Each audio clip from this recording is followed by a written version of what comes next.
여러분, 갈렙의 삶은 그 시작보다 끝이 더 아름다운 이야기입니다. 이 첫 문장, 설교를 준비하는 목사가 제일 어려운 게 뭐냐면 설교의 첫 시작을 어떻게 하냐. 그게 참 고민이 되거든요. 그래서 이것저것 써보고 지워보다가 깜빡 잠들었는데 딱 이게 생각이 났어요. 갈렙의 삶은 그 시작보다 끝이 더 아름다운 인생입니다. 여러분, 멋지지 않습니까? 왜냐하면 그의 삶이 우리에게 주는 도전이 바로 이 한 단어로 표현될 수 있기 때문이에요. 무엇이라고요? 한결같은. 이거예요. 한결같은. 여러분, 누구를 처음 만났는데 야, 그 사람 정말 한결같아, 이런 말 합니까? 안 합니까? 안 하죠? 그 사람이 첫인상이 참 좋아, 그 사람 참 순수하게 생겼어, 매력적이야, 이런 표현하죠. 한결같다는 말은 그 사람을 두고 오랫동안 살펴보고 또 겪어보며 표현할 수 있는 그 표현입니다. 그런 의미에서 보면 정말 갈렙은 그 일평생이 한결같은 사람이었습니다. 겉과 속이 한결같고 어제와 오늘이 한결같고 그 신앙의 모습과 삶의 모습이 한결같은 사람, 그 사람의 이름이 바로 갈렙입니다. 여러분, 가데스 바네아에서 그 정탐꾼으로 시작된 갈렙의 이야기가 어느덧 45전이 뚝 떨어져서 지금 이곳 길갈에서 정복자로 다시 시작됩니다. 기가 막히지 않습니까? 그 한결같은 하나님의 사람, 그 갈렙의 이 마지막 이야기 속에서 저와 여러분의 그 신앙, 그 믿음의 길도 한결같기를 소망할 수 있는 그런 은혜가 여러분과 제 안에 채워질 수 있기를 주의 이름으로 축복합니다. 오늘 말씀 6절은 이렇게 시작해요. 그때에 유다 자손이 길갈에 있는 여호수아에게 나아오고 그낫 사람 여분네의 아들 갈렙이 여호수아에게 말하되, 이 길갈이라는 곳은 가나안 정복 전쟁의 중앙 기지 같은 곳입니다. 거기에 여호수아가 머물러 있거든요. 그렇다면 오늘 이 14장 6절 그때에, 이 표현이 참 우리의 마음을 새롭게 합니다. 저와 여러분의 인생 속에도요, 우리의 삶에 매 순간순간을 이끄시는 분이 있습니다. 무고한 인간 역사 속에서 때로는 그 누군가를 등장시키기도 하시고 또 때로는 누군가를 퇴장시키는 그 시기를 정하시는 분, 그 누구예요? 네, 여호와 하나님이시죠. 하나님이 그렇게 저와 여러분의 인생에 간섭하십니다. 그리 긴 인생을 살아오지 않았지만 부족한 제 인생 속에도요, 이렇게 돌이켜 생각해 보니까 너무나 선명하게 기억되는 소중한 만남들이 있더라고요. 새벽녘에 가만히 제 인생 가운데 스쳐 지나가는 소중한 만남들을 떠오를 때 탁 하고 한 인물이 떠올랐어요. 제가 보스턴에서 전도사 시절 우리 청년부 목자의 졸업식이 있었습니다.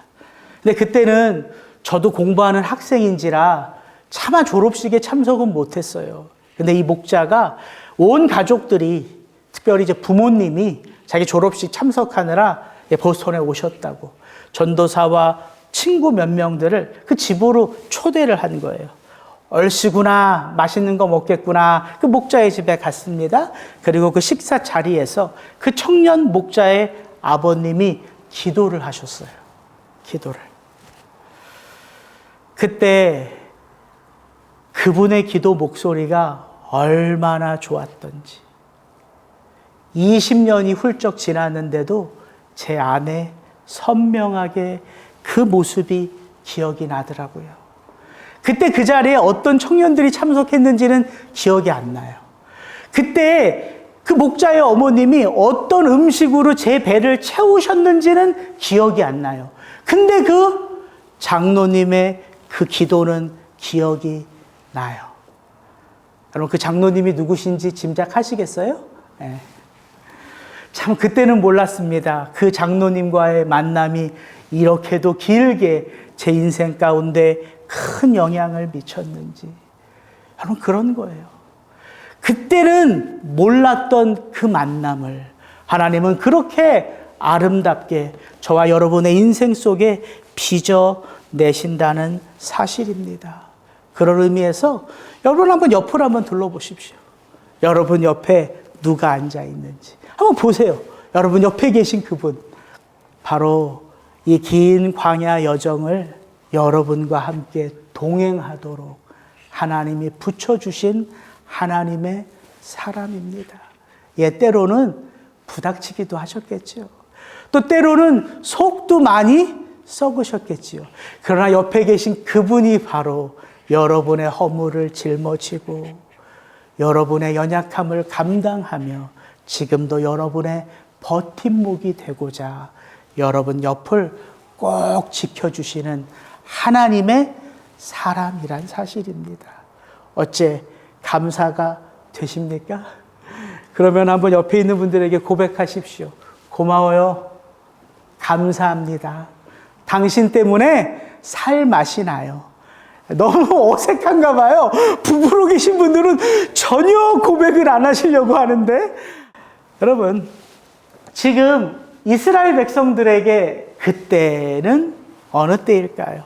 저는 바로 이 한 단어, 그때, 이거를 좀 여러분이 한번 생각해 보셨으면 좋을까 싶어서 문자를 드린 거예요. 가급적 이번 주일날 오시기 전에 여호수아서의 말씀을 쭉 읽어보시고, 그게 무리한 부탁인 걸 제가 알아서 너무 분량이 많으니까 적어도 여호수아 11장부터 17장, 18장까지 한번 쭉 읽어보면 바로 이 그때, 오늘 이야기가 시작되는 그 배경을 여러분도 알 수 있을 것입니다. 여러분 그래야지 좀 설교할 맛이 나잖아요. 목사 혼자 고민하고 묵상하는 설교 시간이 아니라 우리가 함께 발맞춰 나아가는 그런 예배의 시간이 이 시간 아닙니까? 확인은 안 할게요. 확인은. 네.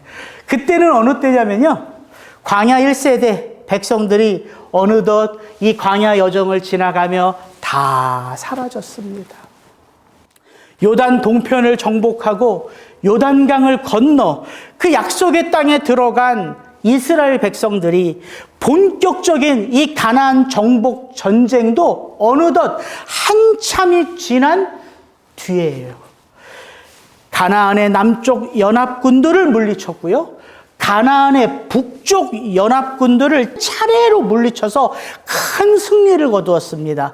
그러나 아직도 여전히 이 큰 가나안 땅에 여러 곳이 아직도 정복되지 않은 채로 남겨져 있는 그때입니다. 이 한 단어가 그때의 상황을 이렇게 우리에게 들려줘요. 여호수아가 그 모든 왕들과 싸운 지가 오랫동안이라. 벌써 가나안 정복 전쟁을 시작한 지가 7년이 지났습니다. 그 7년이 지남과 함께 이스라엘 백성들에게는 하나의 문제가 생기기 시작했습니다. 그게 바로 여호수아 13장 1절 그리고 6절 7절입니다. 제가 한번 읽어드릴게요. 어떤 문제인지 들어보십시오. 여호수아가 나이가 많아 늙음에 여호와께서 그에게 이르시되 너는 나이가 많아 늙었고 얻을 땅이 매우 많이 남아 있도다. 내가 그들을 이스라엘 자손 앞에서 쫓아내리니 너는 내가 명령한 대로 그 땅을 이스라엘에게 분배하여 기업이 되게 하라 하였더라. 여러분 어떤 문제가 이스라엘 백성들에게 있었습니까? 모세를 이어 그들의 지도자로 섰던 누가? 여호수아의 나이도 이제 어느덧 많이 들어. 이제 하나님이 그 여호수아에게 마지막 사명을 맡기셨습니다. 그 마지막 사명이 뭐예요? 이스라엘 12지파에게 그 가나안 지경을 제비 뽑아 분배하여 차지하게 하라, 이 사명입니다. 그렇다면 한 가지 질문. 이스라엘 백성들은 가나안 땅 전체를 다 정복했다? 안 했다?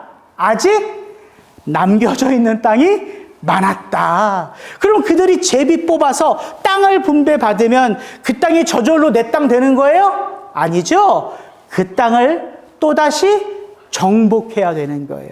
그러나 하나님은 분명하게 말씀하십니다. 너희의 힘으로, 너희들의 군사력으로 정복하는 거다? 아니다. 너희들 싸워라. 그러면 누가 차지하게 하리라? 내가 그 땅을 차지하게 하리라. 바로 이 사명입니다.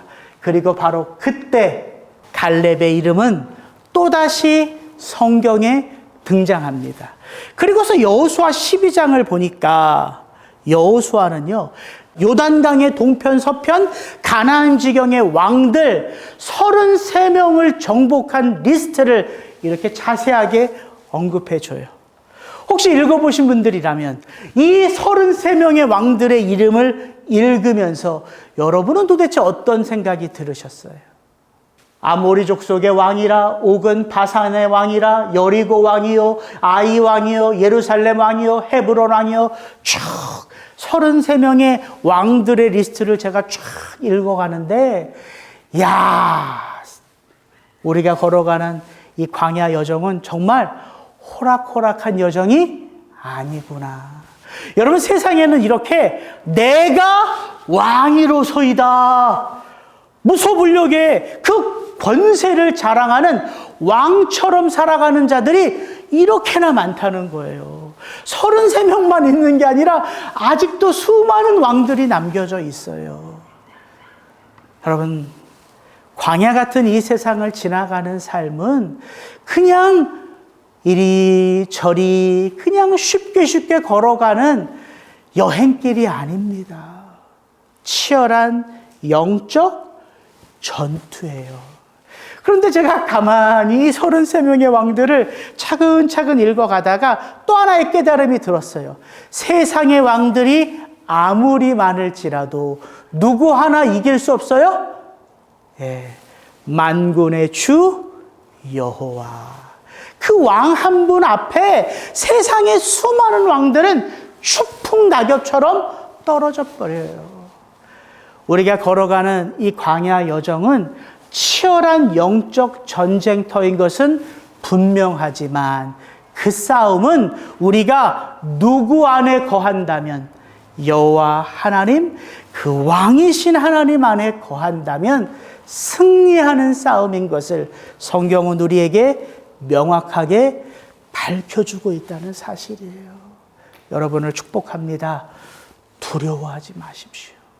그 하나님 안에 거하기를 힘쓰시면 돼요. 바로 이 중차대한 때에 갈렙의 이름이 다시 등장하는 거예요. 왜 그 이름이 등장하는 게 중요하냐? 그리고 그 제비 뽑기를 시작할 때 그 갈렙이 처음으로 나서는 게 왜 중요하냐? 답이 명확합니다. 여전히 싸워야 할 그 싸움이 남아있기 때문에. 그 첫 번째의 전쟁은 누가 하겠다는 거예요? 갈렙, 그가 하겠다는 거예요. 그래서 그가 유다 지파를 대표하여 길갈의 여호수 앞에 나와서 고백하는 거예요. 그의 고백을 한번 들어보기를 원합니다. 갈렙의 그 한결같은 믿음은 과연 어떻게 우리에게 도전을 주는가? 우리 7절부터 9절 말씀 같이 한번 읽어봅니다. 여호와께서 가데스 바네아에서 나와 당신에게 대하여 하나님의 사람 모세에게 이르신 일을 당신이 아시는 바라. 내 나이 40세에 여호와의 종 모세가 가데스 바네아에서 나를 보내어 이 땅을 정탐하게 하였으므로 내가 성실한 마음으로 그에게 보고하였고 나와 함께 올라갔던 내 형제들은 백성의 간담을 높게 하였으나 나는 내 하나님 여호와께 충성하였으므로 그날의 모세가 맹세하여 이르되 네가 내 하나님 여호와께 충성하였은즉 내 발로 밟는 땅은 영원히 너와 내 자손의 기업이 되리라 하였나이다. 여러분, 이스라엘 백성 모두에게 정말 잊고 싶은, 지워버리고 싶은 이름이 있다면 그 이름 하나는 뭘까요? 이스라엘 백성들에게 지워버리고 싶은 이름. 뭐예요? 그 절망의 땅, 그 통한의 땅, 그 잘못된 보고를 듣고 잘못된 선택을 내림으로 우리의 아버지, 할아버지가 그냥 추풍낙엽처럼 광야에서 죽음을 맞이했던 그 원인이 됐던 그 땅, 이름이 뭐라고요? 가데스 바네아. 갈렙은 지금 여호수아 앞에 나와서 무슨 이름을 언급해요? 그때 가데스 바네아에서 있었던 그 일. 여러분에게도 인생을 살아오면서 그런 순간 있으셨죠? 그때 그 일만 내게 없었더라면, 그때 그 사람들만 내게 없었더라면 내 인생이 적어도 이렇게 펼쳐지지는 않았을 텐데 하는 일들 여러분도 있으셨죠? 여러분, 가데스 바네아가 이스라엘 백성들에게는 그와 같은 이름이라는 거예요. 그 10명의 정탐꾼들이 이스라엘 백성들에게는 그와 같은 사람들이라는 것이지요. 그러나 누구에게는? 갈렙에게는. 그 가데스 바네아는요, 통한의 땅, 아픔의 땅, 눈물의 땅, 저주의 땅이 아니더라고요. 가만히 생각해 보니까 갈렙, 그 한 영혼에게 있어서 가데스 바네아는 어떤 곳이었냐 하면, 그는 그 가데스 바네아에서 모세의 명령을 따라 그 가나안 지경을 정탐하며 무엇을 봤어요? 그 10명의 정탐꾼들은 거대한 성읍을 봤고요, 거인들을 봤고요, 우리가 들어가면 다 죽을 수밖에 없는 그 저주의 상황들을 봤는데, 갈렙은 저주를 보지 않았죠. 갈렙은 뭘 봤어요? 약속의 땅을 봤어요. 하나님이 주리라 약속하신 그 땅, 믿음의 땅. 갈렙에게는 가데스 바네아는 어떤 곳이었냐면, 하나님이 내게 첫 사명을 주시고 나는 그 첫 사명을 받아 내 마음의 성실한 마음 그대로 하나님 앞에 그 사명을 완수했던 그 땅. 쉽게 말하면 가데스 바네아는 하나님과 갈렙에게 첫사랑의 그 땅이었다고요. 맞잖아요. 갈렙에게는 하나님과 내가 맺었던 첫사랑의 땅, 그 땅이 바로 가데스 바네아예요. 그래서 잊을 수가 없는 거예요. 몇 년이 지났는데 45년이 지났음에도 불구하고. 아, 그렇구나. 누군가에게는 아픔의 땅, 저주의 땅, 눈물의 일들이, 누군가에게는 하나님을 찾는, 하나님을 만나는, 그 하나님과 깊은 사랑의 교제를 나눈 그곳일 수 있겠구나. 그래서 성경은 우리에게 도전하는구나. 무엇을 잃어버리지 말라. 네가 하나님과 맺었던 첫사랑을 잊어버리지 말아라. 그 첫사랑을 기억하라. 그런 의미에서 여러분에게 묻고 싶습니다. 여러분이 하나님과 맺으셨던 그 첫사랑은 어떤 사건이었어요? 여러분이 하나님을 내 인생의 아버지라 고백했던 그 첫사랑의 순간은 언제, 어느 순간이었습니까? 여러분에게도 마치 갈렙처럼 생생하게 살아 숨쉬는 여러분 안에 여러분의 삶을 붙들고 있는 중심축이 기억나고 있습니까? 여러분, 그거예요. 한결같은 믿음은, 한결같은 삶은 그냥 그렇게 내게 주어지는 삶이, 주어지는 모습이 아니라는 거예요. 여러분, 한결같은 삶을 살게 하는 그 믿음의 축은 하나님의 첫사랑에 뭐가 있겠습니까? 제가 우리 장로님을 기억했던 그 처음 만남, 오늘도 참 이상해요, 제가. 아니, 이렇게 예배를 오기 전부터, 오늘도 장로님, 권사님 또 한국에 가셨고, 또 우리 안수 집사님, 권사님 여행 가셨고, 이렇게 없을 분들을 제가 생각하고 교회로 와서 그런지, 이상하게 이렇게 마음이요, 이렇게 불안불안하고 이렇게 좀 컨디션이 안 좋아요. 안 좋았어요. 이상하다. 왜 이렇게 컨디션이 안 좋지, 내가? 야, 내가 너무 민감한 거 아닌가? 몇 분 안 계신다고 이렇게 내가 이렇게 예민한가? 그래서 바로 안 들어오고 예배 처소에 바깥에서 잠시 여기 이렇게 왔다 갔다 하다가 들어왔어요. 예배를 드려도 여전해. 찬양도 잘 안 돼.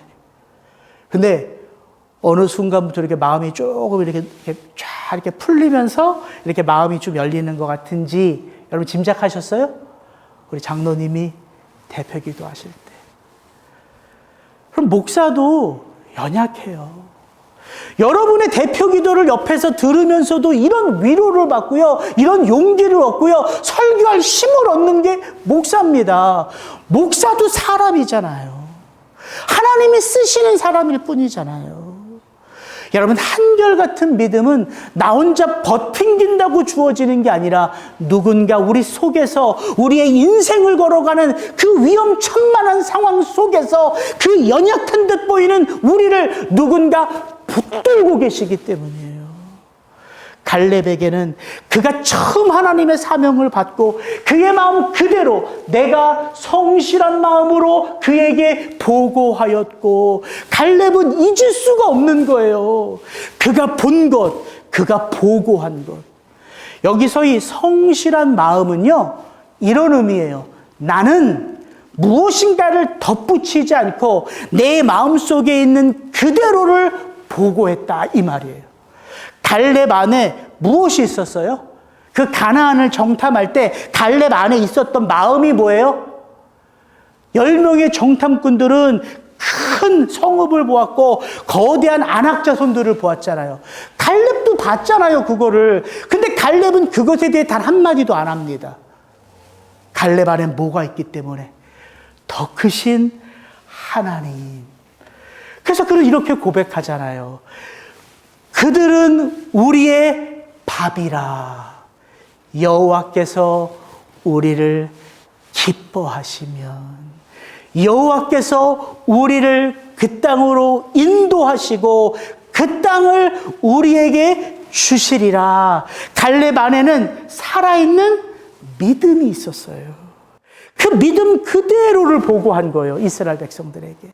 그가 처음 하나님의 명령을 받고 그가 처음 하나님 앞에 믿음을 고백했던 그 순간, 그 첫사랑을 갈렙은 잊을 수가 없었던 것이지요. 제가 가만히 생각해 보니까, 갈렙은 첫사랑을 마치 끝사랑처럼 여기며 그 인생 45년을 버텨왔구나. 갈렙 안에는요, 바라는 것이 없어요. 오직 하나예요. 첫사랑 되신 나의 하나님. 그래서 그의 삶이 단순한 거예요. 여러분, 민수기 13장, 14장에 갈렙 이름이 딱 나오고요. 45년이 지나고 나서 갈렙 이름이 다시 나와요. 그 45년 동안 갈렙의 이름은 성경에 나온다, 안 나온다? 안 나온다. 안 나온다. 근데 갈렙은 섭섭해요, 안 섭섭해요? 안 섭섭해요. 왜요? 갈렙은 성경에는 안 나오는데 그 45년을 한결같이 누구와 더불어 살았으니까? 여호와 하나님이요. 여호와 하나님 한 분을 바라면요, 누가 나를 알아주든 알아주지 않든, 누가 나에 대하여 속삭이든 속삭이지 않든 나는 흔들리지 않아요. 그래서 저와 여러분의 첫사랑은 십자가인 거예요. 그래서 우리는 이 광야 같은 인생을 지나가며 흔들릴 때마다 두려울 때마다 다시 어디로 나아가 엎드려요? 우리 주 예수 그리스도의 십자가잖아요. 다시 그 십자가를 여러분 붙드실 수 있는 은혜가 있기를 주의 이름으로 축복합니다. 갈렙의 한결같은 모습, 그의 과거의 첫사랑은 그의 마지막 끝사랑과 하나였다. 그래서 갈렙은 과거를 오늘 나의 삶의 현재라고 고백해요. 얼마나 멋진 고백입니까? 우리 10절부터 12절 같이 한번 읽어봅니다. 이제 보소서, 여호와께서 이 말씀을 모세에게 이르신 때로부터 이스라엘이 광야에서 방황한 이 45년 동안을 여호와께서 말씀하신 대로 나를 생존하게 하셨나이다. 오늘 내가 85세로 돼 모세가 나를 보내던 날과 같이 오늘도 내가 여전히 강건하니 내 힘이 그때나 지금이나 같아서 싸움에나 출입에 감당할 수 있으니 그날에 여호와께서 말씀하신 이 산지를 지금 내게 주소서. 당신도 그날에 들으셨거니와 그곳에는 아낙 사람이 있고 그 성읍들은 크고 견고할지라도 여호와께서 나와 함께 하시면 내가 여호와께서 말씀하신 대로 그들을 쫓아내리이다 하니. 갈렙이 하나님과 맺고 있는 그 과거의 그 사랑은 현재형이에요. 현재형. 과거에 머물러져 있는 사랑이 아니라 그 과거에 하나님과 맺었던 그 사랑은 지금 갈렙의 삶의 능력이에요. 현재형. 오늘 10절부터 12절 말씀을 제가 가만히 읽어보는데 이야, 이게 표현이 기가 막히더라고요. 잘 한번 보십시오. 모세가 나를 보내던 날과 같이, 과거지요. 모세가 나를 보낸 날, 45년 전의 그날입니다. 과거입니다. 모세가 나를 보내던 날과 같이 오늘도 내가 여전히 강건하니. 그 과거의 그날은 오늘 나의 삶의 능력이에요. 잘 보십시오. 내 힘이 그때나 지금이나 여전하니. 갈렙에게 있어서 과거는 오늘 나의 삶 가운데 현재의 능력이에요. 잘 보십시오. 그날에 하나님이 말씀하신 이 산지를 언제? 지금 내게 주소서. 이 10절부터 12절이 참 기가 막히게 표현되어져 있더라고요. 갈렙의 인생 가운데 맺어졌던 하나님과의 그 관계, 45년 전의 그 관계가요, 갈렙의 오늘 삶의 모습 그대로 진행형이에요. 이게 믿음의 역사구나. 신앙의 길을 걷는다는 건 단지 내가 과거의 어떤 은혜를 기억하며 사는 게 아니라 그 과거에 나와 함께 하신 그 하나님이 오늘 지금 나와 함께 하시는 이 하나님이구나. 이거를 너무나 자연스럽게 내 삶 속에서 누리며 살아가는 자가 신앙인입니다. 그래서 갈렙의 삶은요,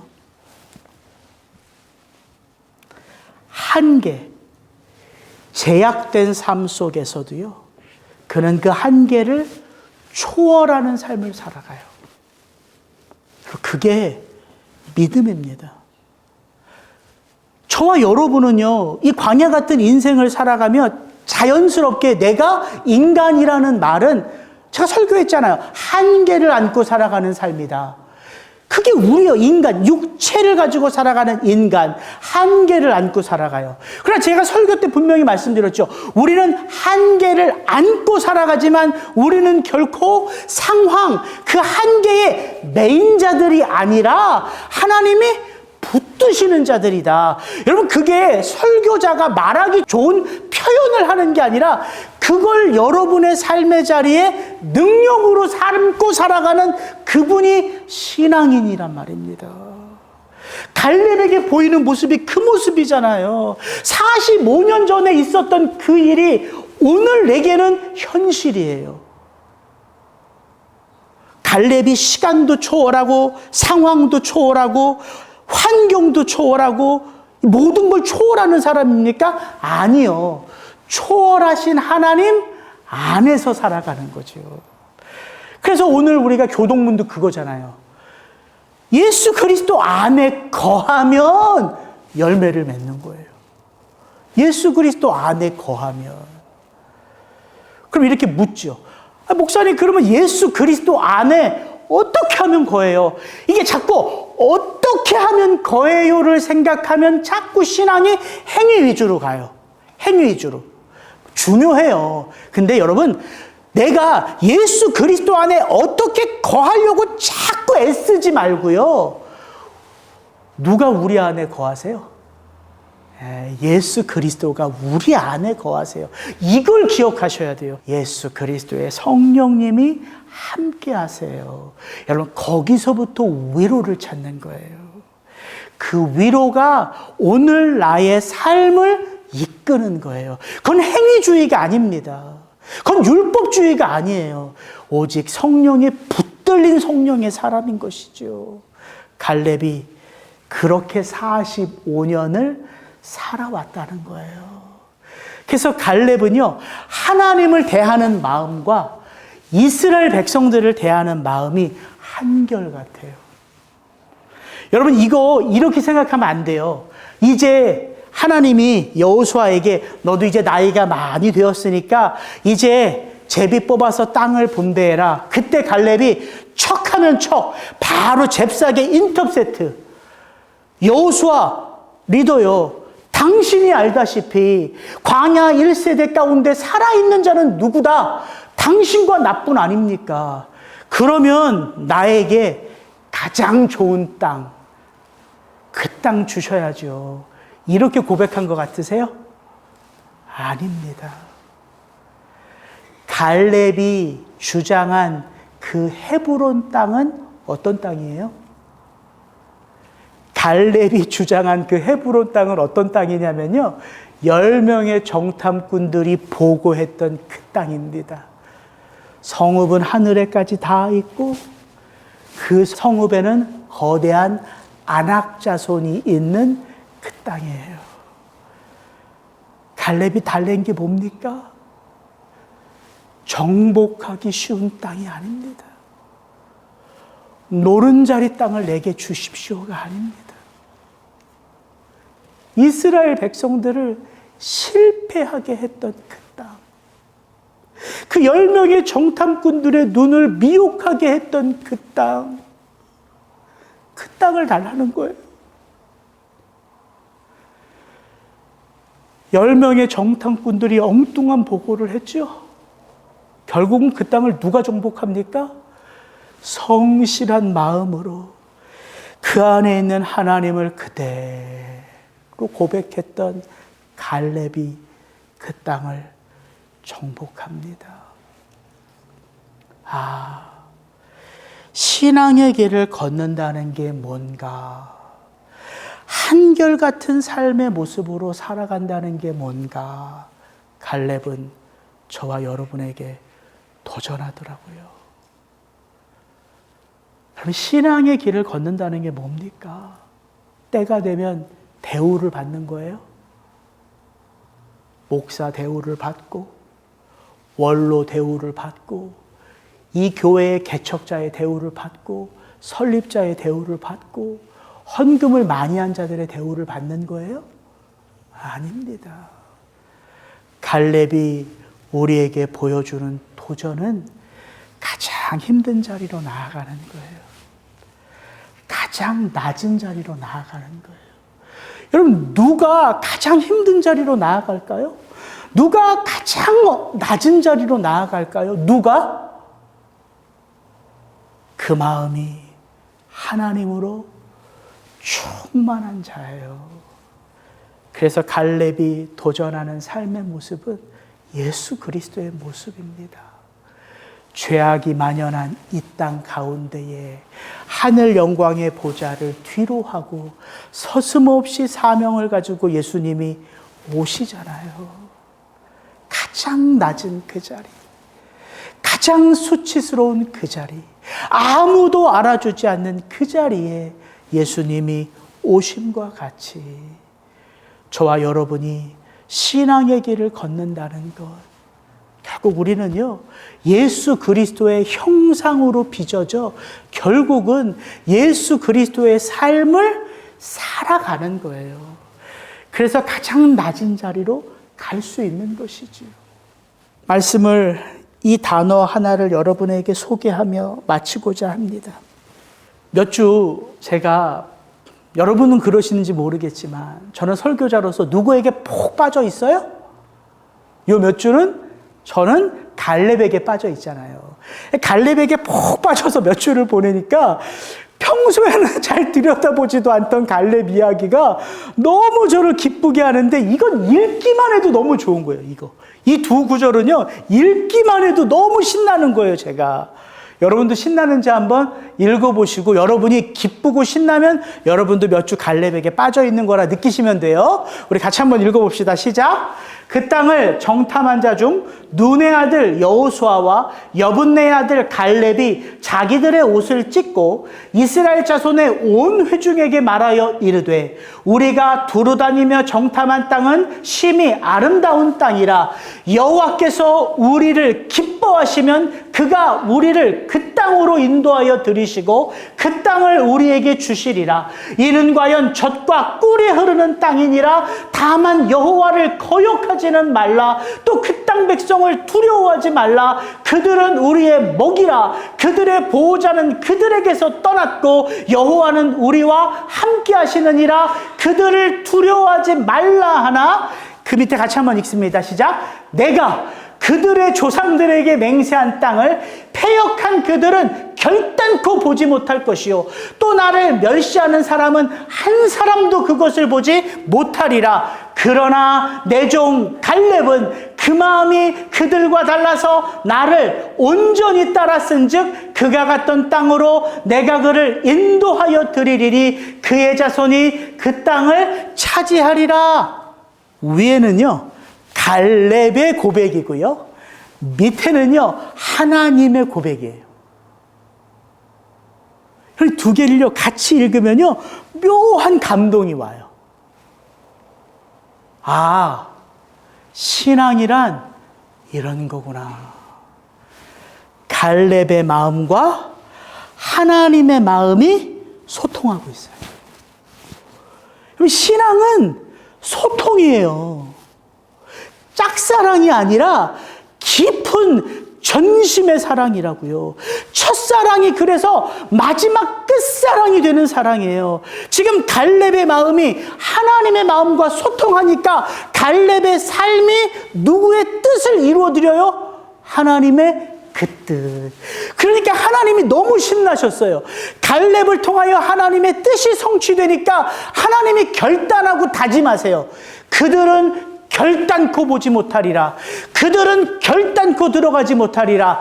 그러나 내 종 갈렙은 그 마음이 그들과 달라서 나를 온전히 따랐은즉 내가 그를 붙들리라. 신앙은요, 하나님과 내가 마음과 마음이 소통하여 나의 삶 속에 하나님의 뜻이 이루어지는 공명하는 삶이에요. 징 하고 징이 울리면 이 방 전체가 울리잖아요. 이 방 전체가 느껴지잖아요. 공명한다고요. 하나님의 그 마음이 우리의 삶 가운데 공명한다고요. 그 울림은요, 우리의 옆에 있는 사람들이 다 볼 수 있어요. 다 느낄 수 있어요. 그 한 사람의 그 충만한 마음으로 말미암아. 그래서 갈렙의 삶은 도전이 되는 거예요. 도전. 제가 이 단어 하나를 알려드릴 테니까 여러분 꼭 기억하십시오. 민수기 14장과 여호수아서 14장에 보면 딱 한 단어가 여러 표현으로 쓰여요.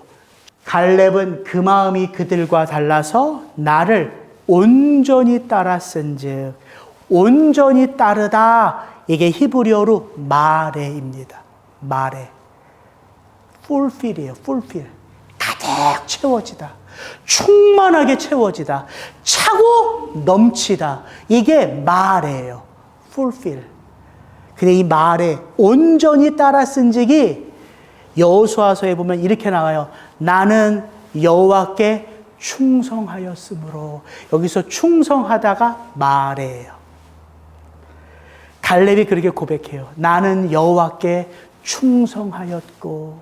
그 갈렙의 충성한 삶을 모세가 보면 또 이렇게 고백해요. 내가 나의 하나님 여호와께 충성하였으므로 말해요. 갈렙의 삶은 그도 여호와로 충만하고 그를 바라보는 모세도 그가 여호와로 충만한 것을 알고 그를 바라보는 여호와 하나님도 그의 인생의 처음부터 마지막이 오직 나로 충만함을 고백하신다고요. 말해. 여러분을 축복합니다. 여러분의 인생이 여호와 한 분으로 말해. 충만하게 채워지시기를 주의 이름으로 축복합니다. 그때 저와 여러분의 삶은 도전이 되는 거예요. 제가 이 갈렙의 이야기를 처음 제 마음에 역전 인생의 시리즈로 탁 넣을 때 저는 여러분들을 이렇게 축복하면서 기도해 왔습니다. 저보다 훨씬 믿음의 연배가 되신 우리 성도님들이 오직 그 하나님 한 분으로 말해 충만하게 채워져서 우리 성도님들이 있는 그곳, 가시는 그곳에 성도님들의 인생이 도전이 되는 삶이 되기를 기도해 왔어요. 첫 번째는 여러분의 자녀들입니다. 두 번째는 여러분들의 손주, 손녀들이에요. 세 번째는 여러분들이 관계를 맺고 있는 사람들입니다. 그게 우리가 이 땅을 살아가는 이유이기 때문에 그래요. 때때로 여러분 마음이 또다시 이기적인 마음으로 아니 어떻게 나에게 섭섭하게 아니 내 나이가 몇인데 내가 얼마나 신앙을 살아왔는데 내가 목사인데 이럴 때마다 여러분 떠올리십시오. 나는 말해 하나님으로 충만한 인생이다 생각하실 때 여러분은 다시금 그 십자가의 길로 한 걸음 한 걸음 나아가게 되실 거예요. 같이 기도하시겠습니다.